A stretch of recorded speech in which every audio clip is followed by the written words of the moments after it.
A 9-year-old girl buys a first-class ticket, but what happens next shocks the entire plane. Humiliated, ignored, and judged, until one man stands up and everything changes. You won't believe who was secretly watching. Stay till the end, and don't forget to subscribe for more real stories that hit hard. Tracy was only 9 years old when she stepped onto a plane for the very first time in her life, and not just any seat, a first-class ticket. Dressed in a neat polka-dot dress, hair tied back, and eyes full of wonder, Tracy followed the boarding instructions and sat down quietly in seat 1A. She looked around the luxurious cabin, her small hands gently gripping the armrest, amazed at the comfort and beauty around her. It was her dream to fly, and her dad had promised her this trip after she got straight A's in school. But that joy was short-lived. Moments later, a flight attendant with sharp makeup and a sharper attitude walked over, frowning. "Excuse me, young lady. Are you sure you're in the right seat?" she asked, her tone filled with suspicion, her eyes scanning Tracy from head to toe like she didn't belong. Tracy, polite and calm, nodded. "Yes, ma'am. My dad booked this seat for me." The attendant's expression darkened immediately. She leaned in and whispered coldly, "Don't lie to me. Kids like you don't fly first class." Tracy's heart dropped. Passengers nearby began turning their heads, some whispering, some simply watching in silent discomfort. Tracy's cheeks burned with embarrassment, but she stayed still. She wasn't about to cry. Not yet. The flight attendant huffed and walked away without checking Tracy's boarding pass, muttering something under her breath. Tracy sat frozen, in her seat, feeling eyes on her. She just wanted to disappear. But a moment later, it got worse. The same attendant returned with 2 crew members from security. "We have a situation here," she announced loudly, loud enough for most of first class to hear. "This little girl is claiming this seat is hers." The crew members, both looking uncomfortable, asked Tracy to show her ticket. With trembling hands, she pulled the neatly folded boarding pass from her pocket and handed it to them. One of 4. Them scanned it and frowned in confusion. "It's valid," he said.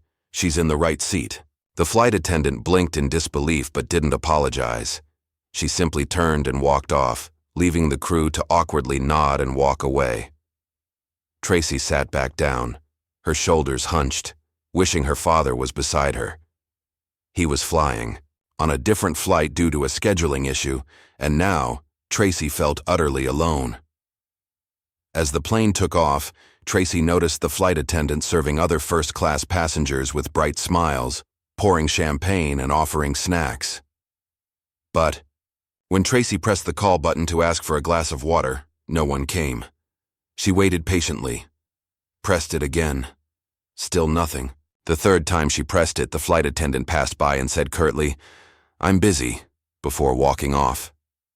Tracy blinked back tears.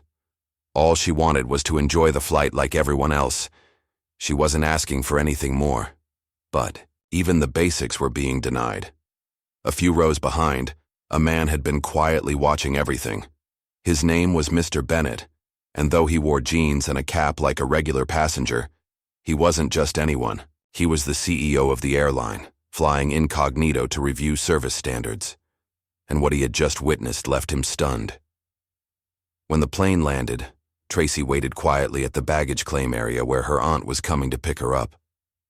As she sat alone on a bench, Mr. Bennett approached gently and knelt beside her. "Hi there," he said warmly. "You okay?" Tracy looked up, surprised. "Yes," she whispered. "I didn't do anything wrong." "I know," he said. "I saw everything." He handed her a business card. "My name's James Bennett. I run this airline." Tracy's eyes widened. Mr. Bennett smiled kindly. "You were calm, respectful, and incredibly brave, and I'm so sorry for how you were treated." He promised her right there that things would change. That night, Mr. Bennett requested all flight recordings, including crew reports and security footage. And he didn't just review it. He sent it to the executive team, the legal team, and HR. The next morning, The flight attendant was suspended immediately pending investigation. But by then, someone on the plane had already shared a video online. It went viral in less than 24 hours. Millions of people watched Tracy sit quietly as she was wrongly accused and humiliated.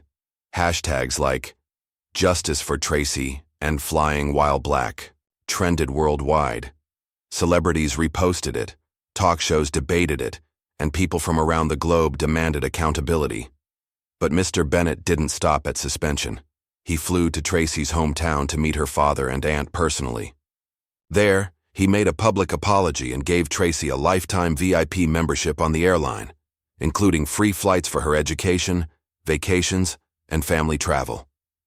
Even more, he invited her to speak at the airline's diversity and empathy training program. At just 9 years old, Tracy's experience led to real policy changes: mandatory training for all airline staff, anonymous reporting tools for bias, and diversity committees across departments. Tracy stood up and spoke during the first session. Nervous but proud, she said, "It doesn't matter how old you are or what you look like. Everyone deserves to be treated with respect, even if I'm just a kid." The room stood silent. Some cried. All clapped. Meanwhile, the flight attendant who mistreated Tracy tried to defend herself online, claiming it was all a misunderstanding. But the public wasn't buying it. Other former passengers even came forward with their own stories of similar behavior. Her reputation was ruined, and every airline she applied to rejected her. Karma, it seemed, had boarded the flight too, and it didn't miss its destination. Tracy, however, thrived. Her story was shared in classrooms and used in workplace training videos. Her strength and calm became a symbol of grace under pressure. And every time she stepped on a plane from that day forward, someone always recognized her, not just as the girl from the video, but as the girl who reminded the world that kindness matters, and that courage isn't about shouting, it's about standing tall when the world tries to shrink you. Tracy never let that one bad flight define her. In fact, she turned it into her wings. And those wings, they took her far beyond anyone's expectations, because sometimes karma doesn't knock, it flies. Instead of checking Tracy's ticket properly, the flight attendant called for security. Within minutes, 2 uniformed crew members appeared beside her seat and asked her to stand and come with them to the back of the plane. Tracy looked up, confused and a little scared. She held her boarding pass out with both hands, her fingers trembling slightly. "I didn't do anything," she whispered. "This is my seat." Her voice was calm, but laced with confusion. As one of the crew members reached for her ticket, a voice from 2 seats away cut through the tension like a knife. "Let the child be," said a firm yet steady voice. It was Mr. Andrews, a businessman in his 50s with salt and pepper hair and kind eyes. "I saw her board with a first-class ticket. Why is she being treated like this?" His voice didn't yell, but it commanded attention. Suddenly, eyes turned. The rows around them fell silent. Passengers began to murmur among themselves. Woman in the next row raised her phone discreetly and began recording. Others shifted in their seats, sensing that something deeply wrong was unfolding. The crew member looked at the boarding pass Tracy had offered. It was real, printed properly, and clearly marked for seat 1A in first class. There was no mistake. The second crew member gave a nervous glance to the flight attendant who had initiated it all. She didn't respond with an apology. She didn't even look embarrassed. Instead, she scoffed and turned on her heel, walking away as if Tracy had been the inconvenience in her day. Tracy, feeling every single eye in the cabin on her, slowly sank back into her seat. She didn't cry, though her heart was racing. She clenched her small hands in her lap and stared forward, trying to hold herself together. The businessman next to her gave her a reassuring nod. He didn't say anything more, but his presence gave her a sense of safety in that moment. Minutes passed. The flight began. The cabin crew started moving through the aisles, offering drinks and snacks. Tracy, still shaken but trying to stay strong, pressed the call button for some water. Nothing. She waited 5 minutes, then pressed it again. Nothing. The flight attendant walked by twice and ignored her. On the third try, Tracy politely said, "Excuse me, ma'am, can I please have some water?" The attendant barely glanced at her. "I'm busy," she snapped, and kept walking. Tracy blinked back tears. Not because she was thirsty, though she was, but because she was starting to realize something painful. She was being treated differently, and she didn't know why. She had done everything right. She boarded politely, followed instructions, held her ticket ready, and stayed quiet. But for some reason, it wasn't enough. She felt invisible. She felt judged. But what Tracy didn't know was that she wasn't truly invisible. Not to everyone. In seat 4C, toward the back of first class, another man had been watching closely. He wore a plain suit, nothing flashy. He looked like a regular passenger, but he wasn't. His name was James Bennett, the CEO of the airline. He often traveled anonymously to see how his staff behaved, to experience the service firsthand without special treatment. And today, he saw something that deeply disturbed him. The way the flight attendant had spoken to Tracy, the way she had jumped to conclusions, the way she had ignored a child in distress. It wasn't just bad service. It was cruel. And it was unacceptable. Mr. Bennett watched the entire flight play out in silence. He made mental notes. He observed how other crew members seemed uneasy, yet said nothing. He watched how passengers looked uncomfortable yet unsure how to intervene. He noticed the man who spoke up, Mr. Andrews, and appreciated his courage.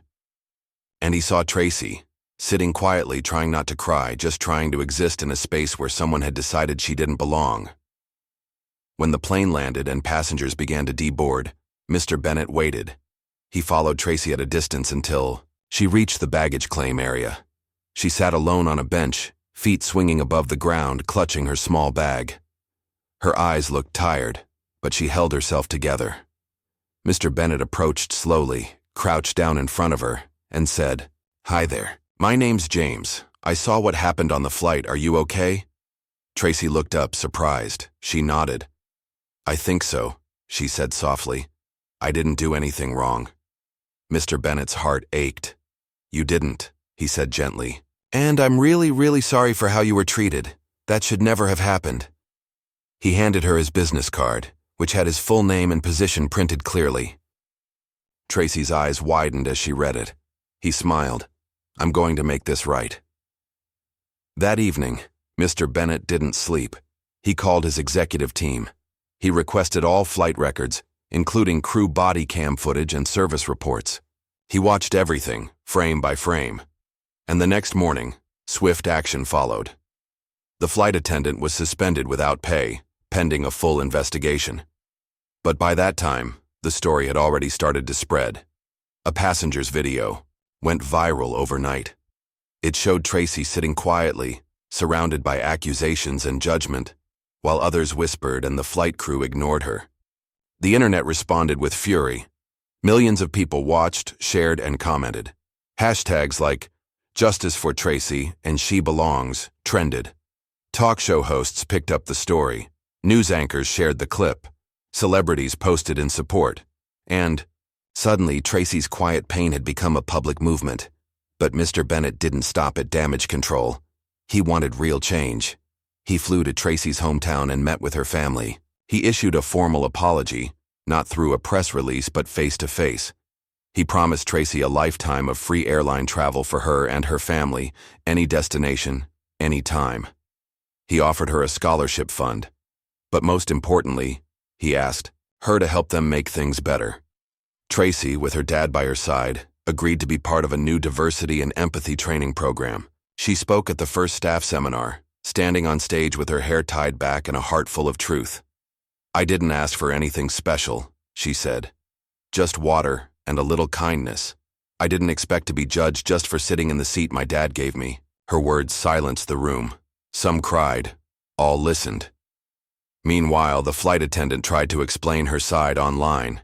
She claimed it was a misunderstanding, but the world had seen the truth. Airlines around the country distanced themselves from her. Her career in aviation quietly ended. Tracy, however, rose. She became a symbol of strength, a voice for those who are judged before they speak. Schools invited her to share her story. News outlets followed her journey. Her classmates, looked at her with admiration, and she never once let the pain define her. Instead, she turned it into purpose. She reminded the world that kindness isn't hard, but it's powerful. That assumptions hurt, but courage heals. And that sometimes, even a 9-year-old girl in Seat 1A can teach grown adults what it really means to see someone. Tracy kept flying, and wherever she went, she carried more than just luggage. She carried a lesson the world needed to hear. Because sometimes, the smallest voice carries the biggest truth, and karma, it flies first class too.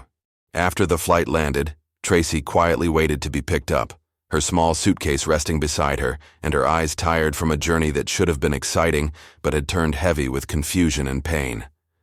A tall man in a tailored suit walked toward her through the terminal, his face calm but his stride purposeful. It was Mr. James Bennett, the CEO of the airline, though to Tracy he was still a stranger. What she didn't know was that he had been on that very flight, seated quietly in the rear under an alias, as he often did to experience how his airline functioned when no one knew he was watching. He had witnessed everything, every word exchanged, every look cast, every moment of coldness from the crew, and he had watched with growing disbelief and anger. Now, he approached this little girl who had been so wrongly treated, knelt beside her and asked softly, "Are you okay?" Tracy looked up at him, her young face composed despite the obvious strain in her eyes, and she simply nodded. "I didn't do anything wrong," she said, her voice barely above a whisper. And in that moment, something inside Mr. Bennett snapped. Not in rage, but in resolve. He stood up, gave her a reassuring smile, and handed her a business card. "I'm going to fix this," he said. That night, Mr. Bennett didn't go home. He went straight to his office.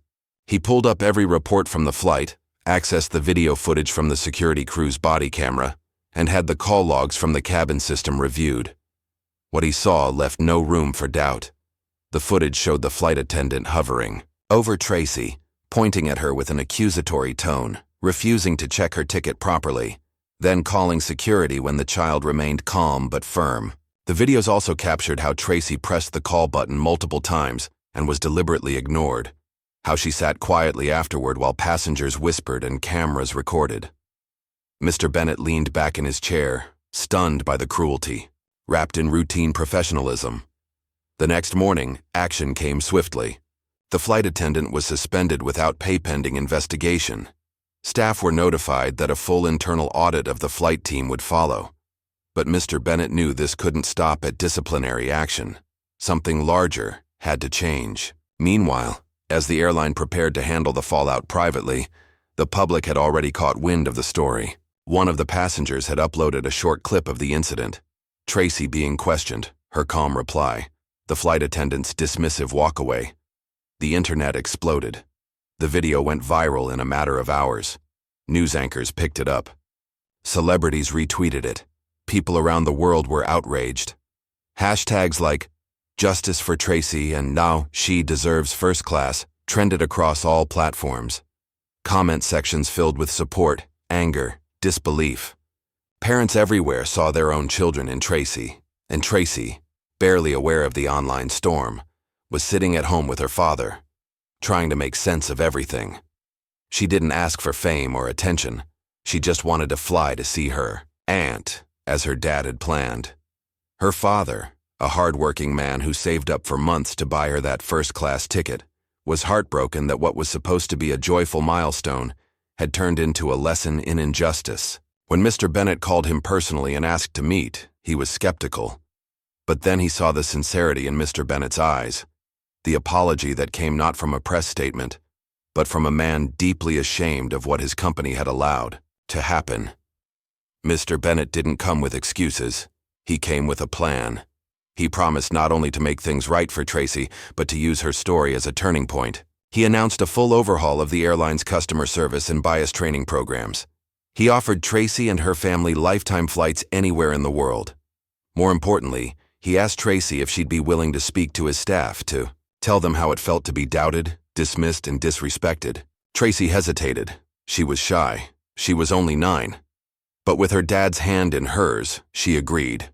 Weeks later, She stood in front of a large auditorium filled with flight attendants, pilots, and corporate executives.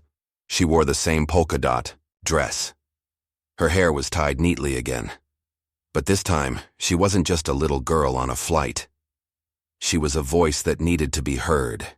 "I didn't do anything wrong," she repeated into the microphone, "but I was made to feel like I didn't belong, like I was lying. All I wanted was to sit in the seat my dad gave me and get a glass of water, but I was treated like a problem." Her words were simple. They didn't need to be fancy. They just needed to be true. The room was silent. Some flight attendants cried. Others nodded solemnly. Mr. Bennett stood to the side, watching with pride and gratitude. Tracy's story sparked a wave of reforms, not just in that airline, but across others too. Competitors took notice. Other companies reached out to adopt similar training. Tracy's face was featured in magazines, not as a victim, but as a changemaker. She was invited onto talk shows. She even received letters from school children across the country, thanking her for standing tall. Yet through it all, she stayed humble. She still did her homework every night. She still played with her friends. Her dad made sure her life stayed grounded. But he also told her often, "What happened to you wasn't okay, but what you're doing with it, that's more powerful than you know." The flight attendant who had mistreated her was eventually let go. Not because of internet pressure, but because she refused to acknowledge any wrongdoing even after all the evidence. She wrote a public statement later, blaming stress, misunderstanding, and protocol. But the world had seen too much to accept excuses. Tracy, on the other hand, continued to fly. And every time she boarded a plane, flight attendants greeted her with warmth. Some even recognized her. Others just treated her the way every child deserves to be treated, with kindness. She became a quiet ambassador for respect and fairness. Her story was taught in workshops, her speech was shown in training videos, and whenever someone in customer service hesitated before jumping to conclusions, they were reminded of Tracy, the little girl who simply wanted to fly and who ended up changing an entire system. What began as one unfair moment became a global reminder that dignity is not earned by age, appearance, or assumptions. It's a right, and when it's denied, it must be fought for, not with anger, but with truth. Tracy didn't scream. She didn't argue. She didn't even cry. She stood her ground with grace, and the world noticed. Sometimes all it takes is one quiet voice in seat 1A to make the loudest impact. And sometimes karma doesn't knock. It boards the plane, finds its seat, and lets the world see exactly what justice in motion looks like. The very next morning, Mr. Bennett wasted no time. He walked into headquarters with a stern look that left no room for debate and called an emergency company-wide meeting. Everyone from senior executives to flight crew supervisors was ordered to attend. Standing in front of the room, he played the full video footage. Every second of Tracy's mistreatment, the dismissive tone of the flight attendant, the moment security was called, and the silence that followed when the truth about her valid first-class ticket came out. There was no narration, no spin, just the raw footage. By the end, the room was completely silent. Then Mr. Bennett spoke. "This is not who we are, and if it is, then we must change who we are." Within the hour, the flight attendant involved was suspended without pay and placed under full review. But by then, the story had already taken on a life of its own. Someone had leaked the security footage, and a video of Tracy calmly stating, "She didn't do anything wrong," went viral. Social media exploded. The hashtag #JusticeForTracy trended worldwide. People of all backgrounds were outraged that a child had been treated with such disrespect. News outlets covered the story in depth. Talk shows analyzed every angle. Celebrities chimed in, demanding accountability. Parents across the world saw their own children in Tracy, and they spoke out. How can a child be treated this way just because of how she looks?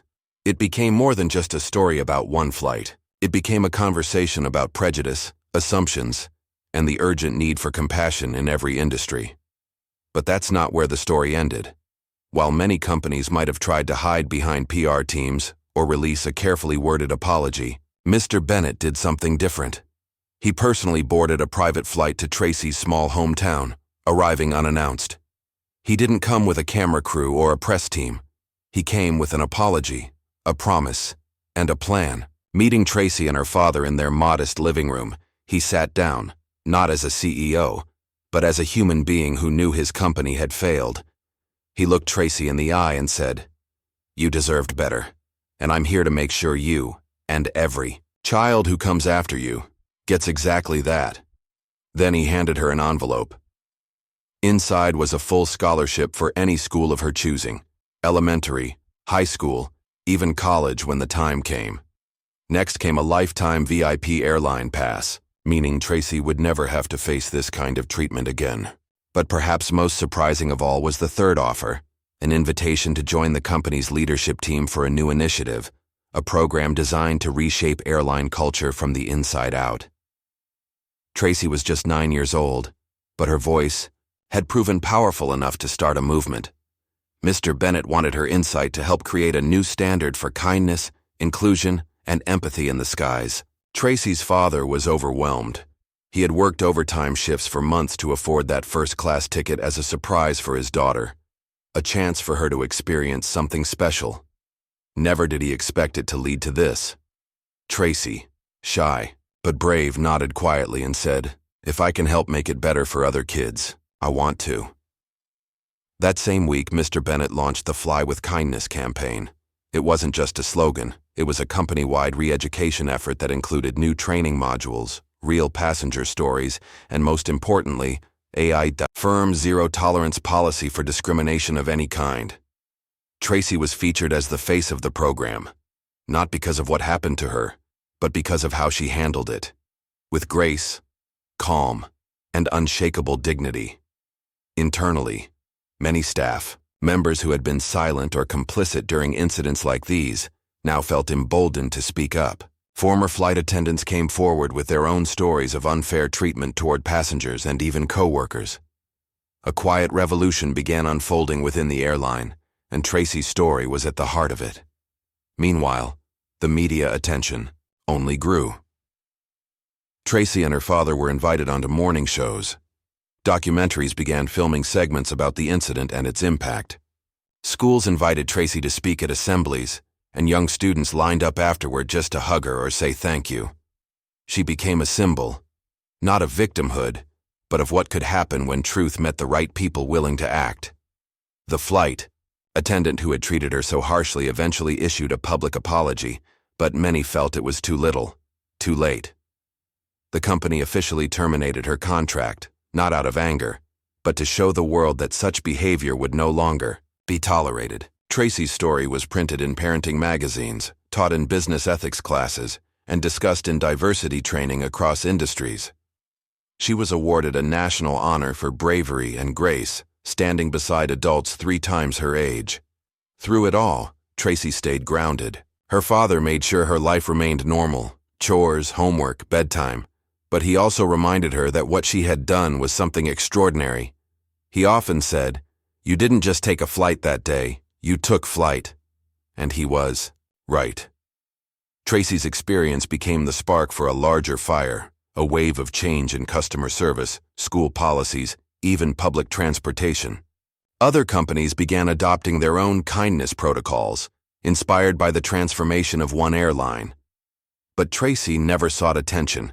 She never wanted fame.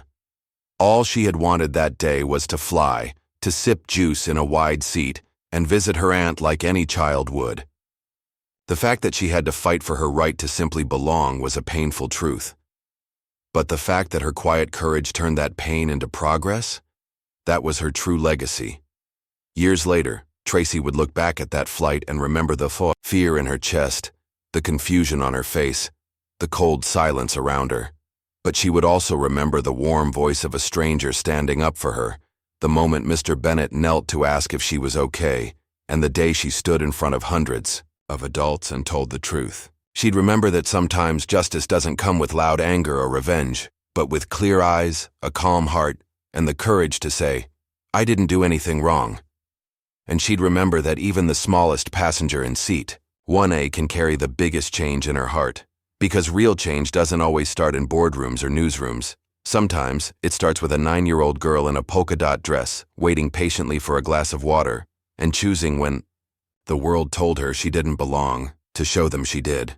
Months passed, but the story of Tracy and that unforgettable flight continued to ripple through the world like a stone dropped into still water.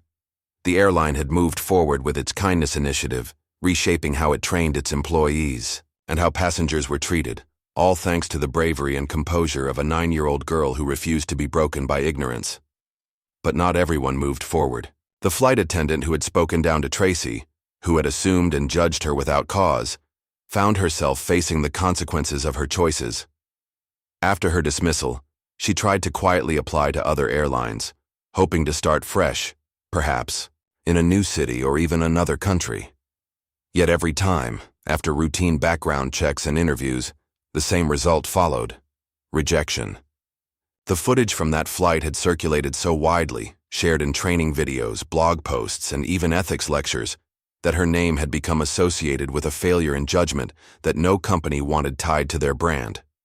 Her excuses, ranging from "I didn't mean it" to "I was just following protocol," rang hollow in the face of undeniable truth. She hadn't simply made a mistake.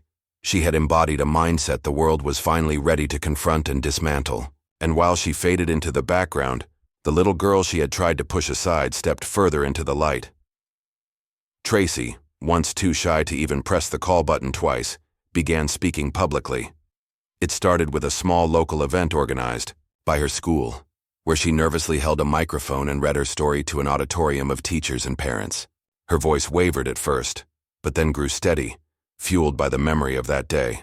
Not just the pain of being dismissed, but the strength she discovered in herself when she refused to back down. The video from that event was shared by her teacher on social media, and it went viral again. Soon, Tracy was being invited to youth leadership conferences, nonprofit fundraisers, corporate seminars on diversity and empathy, and even international panels about children's rights and dignity. At each event, she wore a simple dress, smiled nervously, and delivered a message that resonated far beyond her years. Kindness isn't something you wear, it's something you do. You never know who someone is or what they've been through. Those words, once whispered to her father late one night after everything had happened, became a kind of anthem. People quoted her in speeches. Posters in schools displayed her photo with that very line. Parents shared the quote with their kids. Even flight attendants in training were taught to remember the story of Tracy, not as a cautionary tale, but as a reminder of the impact their actions can have, even in the smallest moments. Tracy didn't see herself as a hero. She was still a kid who liked cartoons and ice cream, who did her homework and sometimes forgot to clean her room. But what made her special wasn't that she had been mistreated. It was what she chose to do with that experience. She didn't retaliate. She didn't wish harm on the woman who wronged her. She chose growth. She chose to help. And through her choices, she helped heal something bigger than herself. Airline CEOs from other companies reached out to Mr. Bennett, asking for guidance on how to implement similar kindness programs. One airline even renamed its Employee Kindness Award the Tracy Honor. Meanwhile, Tracy's hometown celebrated her with a parade and a special Kindness Day in her name. The mayor called her a bridge between generations, proof that wisdom and courage don't need to wait for adulthood. Tracy's dad, still working the same job, still packing her lunch every day, remained her biggest fan. He kept every article, every certificate, every thank you letter she received in a binder he proudly called Tracy's Flight. And even as she grew up and the world slowly shifted its focus to other headlines, the story never truly faded. Teachers continued using it in classrooms. Airlines adjusted their practices. People remembered. Years later, when Tracy was asked in an interview how she managed to stay so calm during the flight that changed her life, she paused, thought for a moment, and then smiled softly. "I just remembered what my dad told me before we boarded," she said. "He said, 'No matter where you sit, remember who you are.'" And she had. She remembered in the face of judgment. She remembered when no one believed her. She remembered when security came. She remembered even when she was thirsty and ignored. Tracy remembered who she was, not just someone with a ticket, but someone with worth. That unshakable sense of self-worth, so rare and powerful in someone so young, had shaken an entire system awake. And while the world kept spinning, while trends came and went, while people forgot 1,000 stories they once cared about, Tracy's story remained. It lived in the hearts of those who heard it, inspired change where it was needed most, and reminded everyone that greatness doesn't always arrive with fanfare or age. Sometimes it arrives quietly, in the form of a little girl in a polka dot dress, sitting alone in seat 1A, changing the world one kind act at a time.